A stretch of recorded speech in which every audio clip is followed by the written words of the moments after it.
welcome to the latest installment of the 10 Count. I'm Steve Kim, joined by Michael Baca and Michael Montero. Our focus is on the Battle of Brisbane, which took place July 1st on ESPN, and we have a new WBO welterweight champion in a stunning upset. Jeff Horn decisions Manny Pacquiao by the scores of 115, 113 twice, and most controversially, Waleska Roldan scores the fight 117, 111. And Montero, I'm going to say this right now. I thought it was a bad decision. I disagreed with it. But when people throw the word around robbery, I think they better be careful, because there's actually a pretty good amount of people, they agreed with the decision. Yeah, believe it or not, I've had a lot of people on social media tell me they thought Horn won. I think, you know, let's just call it out. Teddy Atlas, Stephen A. Smith, those two guys, you had 4.5 million people at the peak watching that fight. The rhetoric of robbery, corruption, this is one of the worst decisions I've ever seen. That's powerful stuff. And when you have that many people watching, that has a disproportionate impact. This was a bad decision, in my opinion. I feel that Pacquiao won. The night of the fight, I had it 8 rounds to 4 for Pacquiao. I've watched it since, and I can go 7-5. But he won the fight. He landed the cleaner, better punches. But it wasn't a robbery. I thought the first fight with Bradley was a bigger robbery than this was, right?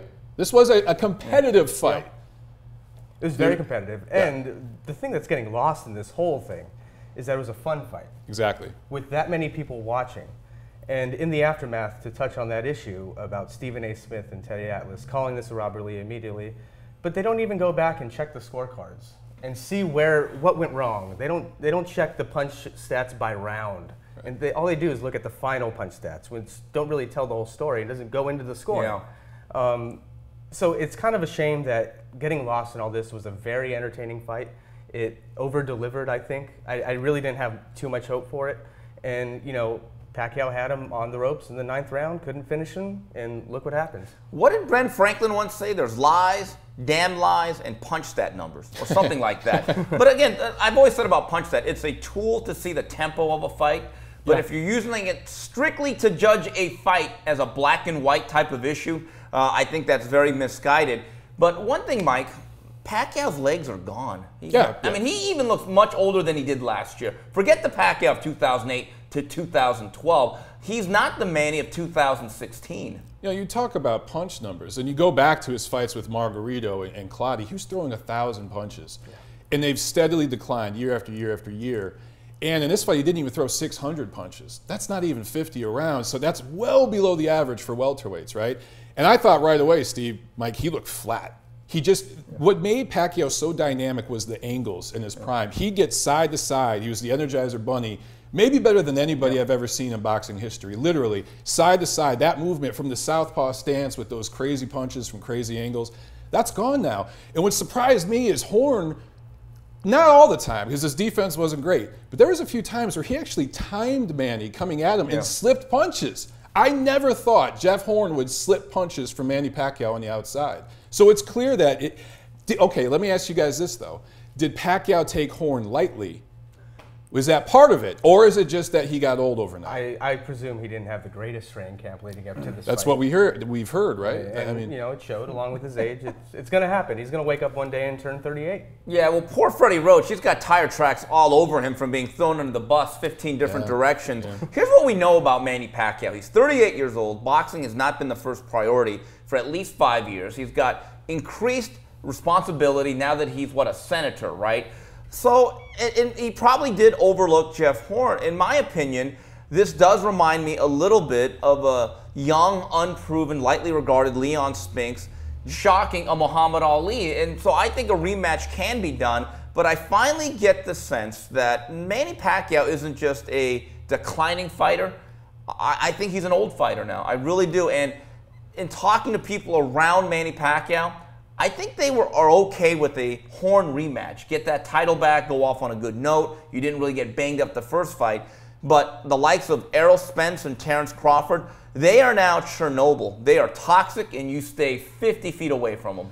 Yeah, and it's funny how some of those guys had opportunities. Some of those guys from the PBC universe. You've talked about Adrien Broner. Turned it down, and now they're looking at it like, what the hell did we do?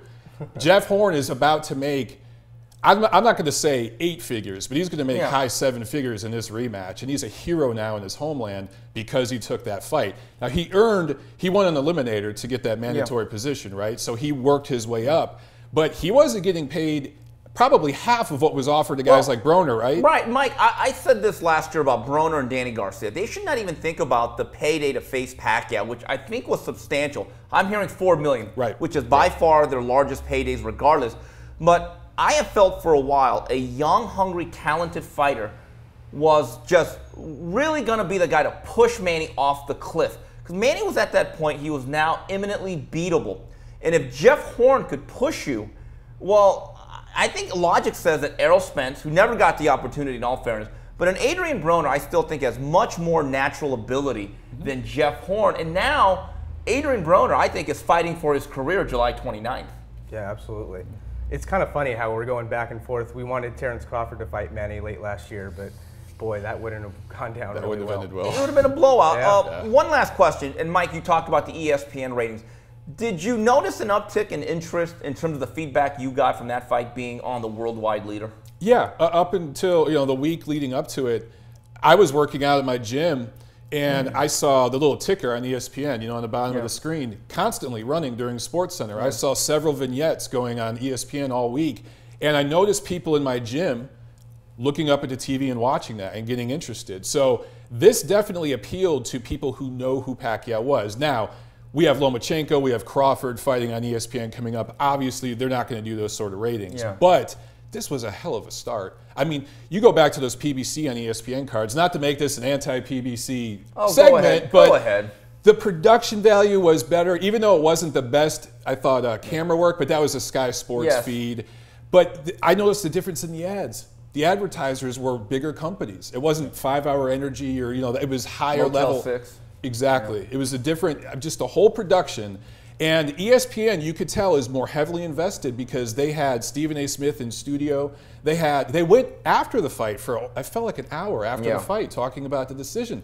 They're invested in this thing. Highest rated SportsCenter on that time slot that they've had. So that is telling. Anyway, that's it for this edition of the 10 Count. On behalf of Michael Baca and Michael Montero, this is Steve Kim saying goodbye, everybody.